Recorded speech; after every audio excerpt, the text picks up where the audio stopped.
Born in Austria in 1889, young Adolf Hitler's early life held little hint of the infamy to come. His aspirations of becoming an artist were dashed by rejection from Vienna's prestigious art academy. The bustling city, however, did expose him to a melting pot of ideologies and cultural influences, some of which would later resonate deeply with his own developing and radicalizing worldview. The shadow of the First World War loomed large over Europe, and Hitler, serving in the German army, found a sense of belonging and purpose in the trenches of war. The war's end, however, brought about not triumph but humiliation for Germany, a wound that festered in the minds of many, including Hitler himself.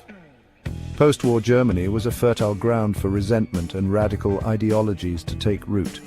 The Treaty of Versailles, with its harsh terms, left many Germans feeling betrayed and eager for a return to national strength.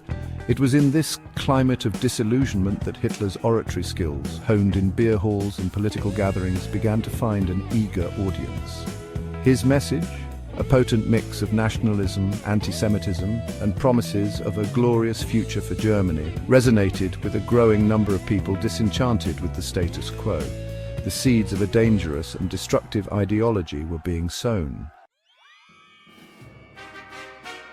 The 1920s saw the rise of the National Socialist German Workers' Party, the Nazi Party, with Adolf Hitler at its helm, steering its direction. Capitalizing on economic hardship and political instability, the Nazis offered a scapegoat for Germany's woes.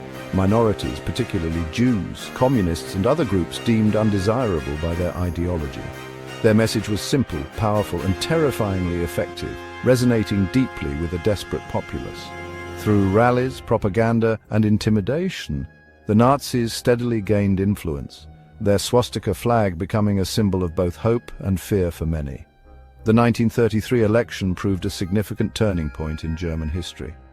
Despite not winning a majority, the Nazis, through political maneuvering and the exploitation of a suspicious fire at the Reichstag, Germany's parliament building, seized control of the government. Hitler, appointed chancellor, swiftly consolidated power, dismantling democratic institutions and establishing a totalitarian state with ruthless efficiency.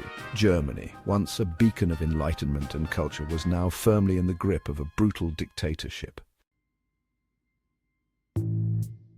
Driven by a lust for power and a warped ideology of racial superiority, Hitler embarked on a path of aggression that plunged Europe into the abyss of World War II, a conflict that would reshape the world. His expansionist ambitions, thinly veiled by claims of uniting Germanic peoples, became chillingly clear with the annexation of Austria in 1938. The world watched with bated breath, hoping against hope that diplomacy might prevail and prevent further bloodshed. The invasion of Poland on September 1, 1939, shattered any remaining illusions of peace and stability. Great Britain and France, bound by treaty obligations, declared war on Germany, marking the beginning of a global conflict. What followed was 6 long years of unprecedented carnage and destruction. From the beaches of Normandy to the frozen wastelands of the Eastern Front, the world bore witness to the horrors of modern warfare, a testament to human suffering. Millions perished, victims of a conflict ignited by Hitler's insatiable ambition and fueled by the Nazi regime's genocidal ideology, leaving scars that would last for generations. Section 4, The Tide Turns, Defeat and the End of Hitler's Reich.